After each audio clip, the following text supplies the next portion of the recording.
Morning, CEOs. How are you ladies doing? You all know who I am, but for those of you who don't know, I am Javaka J, and I'm a part of CEO Society, and this is going to be our Media Minute for January 30th.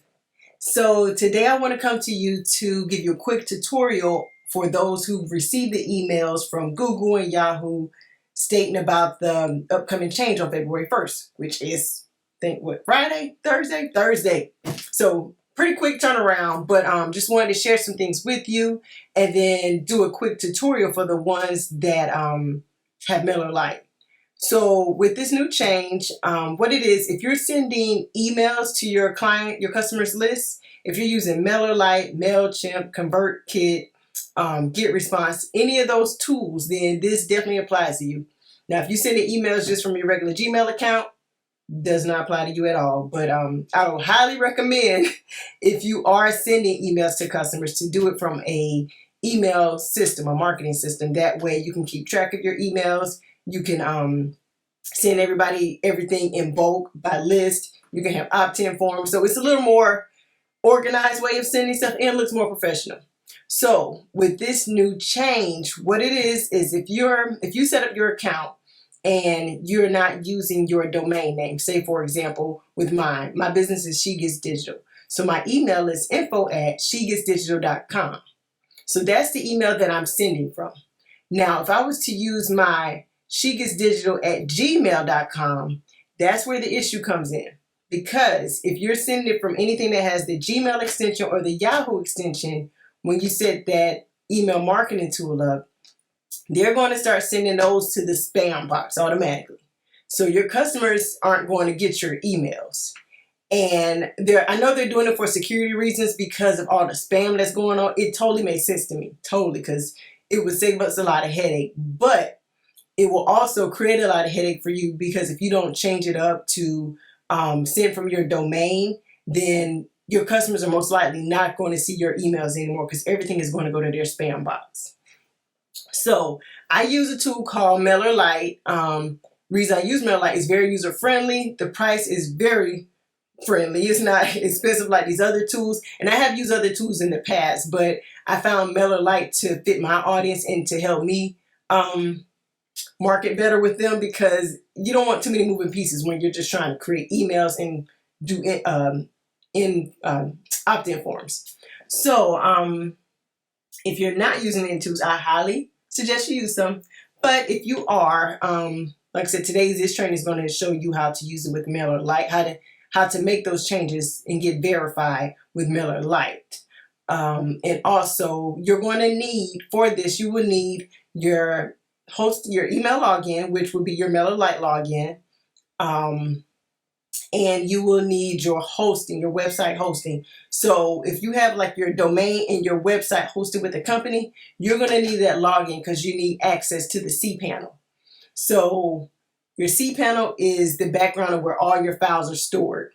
And if you have any issues with it, you can definitely contact me, or you can contact your hosting provider, whichever one you feel more comfortable with, which probably be me. But anyway, so what I'm going to do, like I said, I'm going to share my screen, and I'm going to show you from MailerLite side and where you need to put it at on your hosting side. And it's not hard, but it will totally look strange, like, what is we doing here?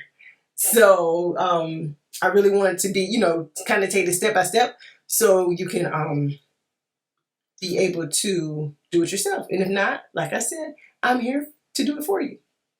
Okay, so let's see here. All right, so as I stated, you will need your hosting login and your MailerLite login. So I'm going to start with the MailerLite screen first.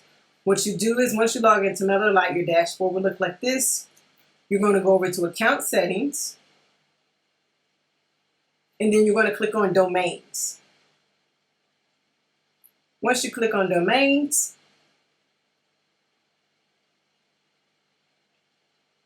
it will take you to this screen. Now you'll see a list of domains. If you already have yours entered in, you'll see it. If not, then don't worry. I'm going to show you how to add that domain as well. But if you already have your domain in here, what you do is you'll click on Authenticate.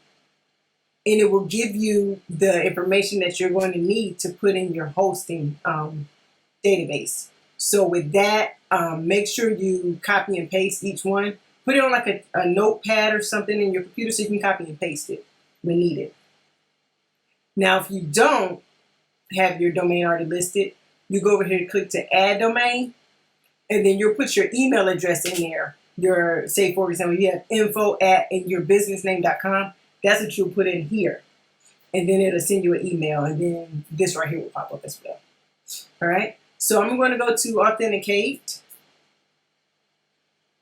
And like I said, these are the copy codes. These are the codes you're going to need to copy them, right? So from here, you're going to go to your domain, your cPanel. And when you open it up, you should see something look similar to this. All cPanels can be different, but this is normally what it looks like. So you're going to go down to Zone Editor. It'll be, normally it's under the domain section. So you go down to your Zone Editor. And then you will click on Manage. And then from here, this is where you add your record. So you click on Add Record. And you'll go back to your codes. So here's where you'll copy and paste. So this right here is your, this will be the name and this will be the value. So you're going to copy your name. And then you're going to put it here, the valid zone name.